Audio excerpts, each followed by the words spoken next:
Bush was not considered a well-liked, rhetorically proficient president. However, given the circumstances he was placed in, his personality and rhetoric handed him well to being able to characterize the events of 9/11. Opponents harp on Bush's fame not being deserved because of his father's presidency and vice to Ronald Reagan, who was one of the most well-received Republicans and presidents in general.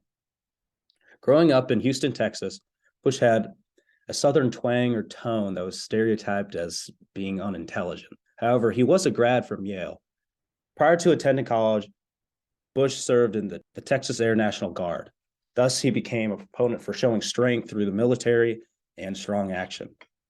Bush was known for struggling with alcoholism during his younger years. However, he became a devout Christian and married Laura Welch. These factors helped him start on his way towards sobriety and being a candidate as a president. Overall, Bush was a man of heavy conservative values that was not ideally sought after by the U.S. However, his personality traits lended him well to being able to articulate the events of 9/11. In his address to the nation during 9/11, George Bush sat in the Oval Office and informed the public on the events of the tragic day. His speech was 5 minutes long, from 8:30 to 8:35. He was very calm. He tried to exude strength to a hurting nation. He reassured the country and instilled a sense of urgency and mission to the American people.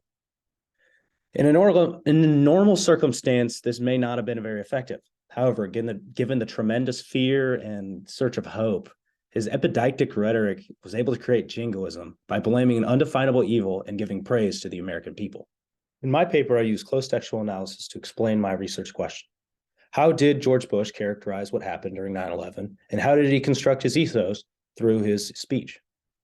In his speech, there was a large ambiguity and insufficient evidence or knowledge toward the events. However, through his epidictic rhetoric, he installs faith through the use of religion for America. The use of religion is a common attachment to a Bush speech, regularly as a means to cope or assemble trust or faith in confusing times. Throughout George's career, he emphasizes a relationship with God. He's known for saying God bless the end of his speeches. Prior to running for candidacy, George Bush struggled to decide if he should run for the presidential race. And after going to church and the sermon being about Moses leading the Israelites out of Egypt, he decided that was his calling. And similar to Moses, Bush would have to lead his people forward amidst hard times. The use of religion plays an important role in rallying America towards his likability. And I pray they will be comforted by a power greater than any of us, spoken through the ages in Psalm 23.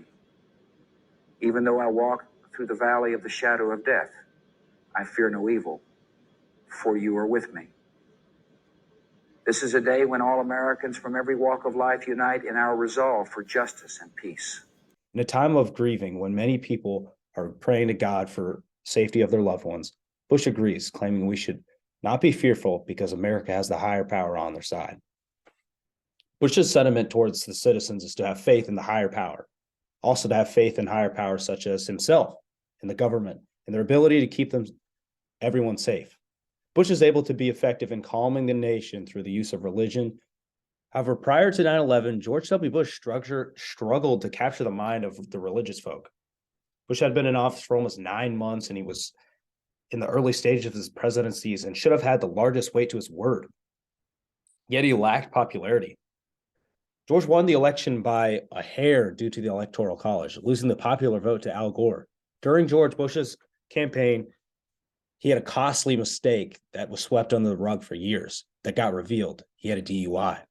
George didn't want his daughters to think less of him, so he thought it was best to not mention it publicly. After the report came out, George had lost almost an estimated amount of 3 million people, most of these people being heavily Christians. Given the circumstances, Americans were able to look past his minor flaw and listen to the words of a Christian man who asked for all those who were suffering to receive strength.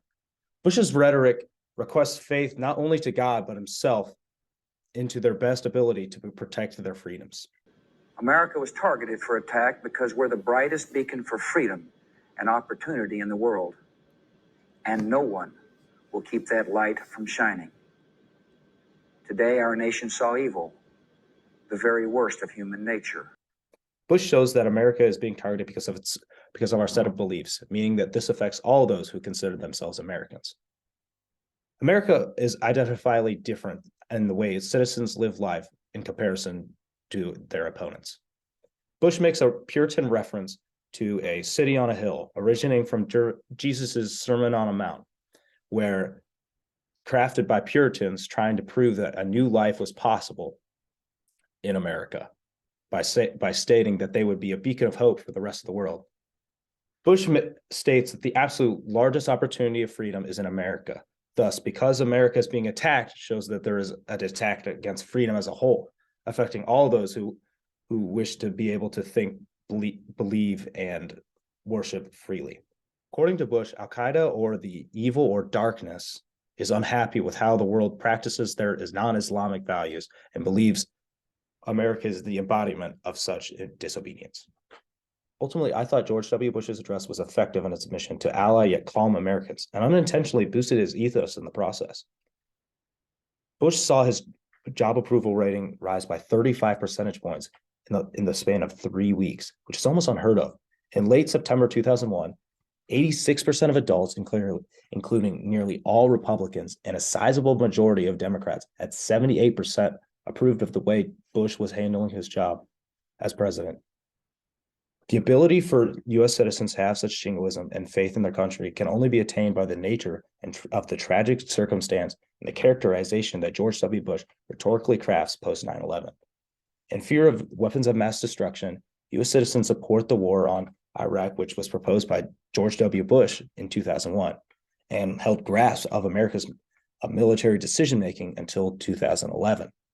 While America was unable to find bin Laden or weapons of mass destruction or this monstrous evil that was presumed to be in the Middle East, the U.S. citizens still supported their president for many more months to come after the initial terrorism of the September 11th. Yet in many ways, the 9/11 effect on a public opinion was short-lived. A knee-jerk reaction that faded, and citizens began to realize Bush's methods to proceed with Afghanistan were not ideal. Bush's approval ratings never again reached such heights, and by the end of his presidency in 2008, just 24% approved of his job performance. In conclusion, George W. Bush was effective in explaining to America the known truths of what was happening in the country through the use of religion to create faith, and was popularly boosted for it. Because of George W. Bush's ability to win ethos through rhetoric, this has led me to my social criticism project, where I plan on making an op-ed imploring voters in the upcoming election to give thought toward looking past social context or dilemma consuming us at the moment, and asking if the rhetoric of the candidate warrants them to be favored. Essentially, is the political candidate's ethos justified, and how do they handle current situations differently than their opponents? Similar to how Bush was able to push his agenda through jingoism or overt nationalism created by the public's response to his rhetoric and the circumstance, I'm going to look at Donald Trump's rhetoric. As it looks like he's planning on announcing that he's running again, I will look at his rhetoric and remove the current circumstance, analyze if his popularity, and more importantly, if his support is justified.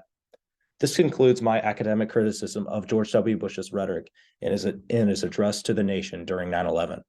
Thank you.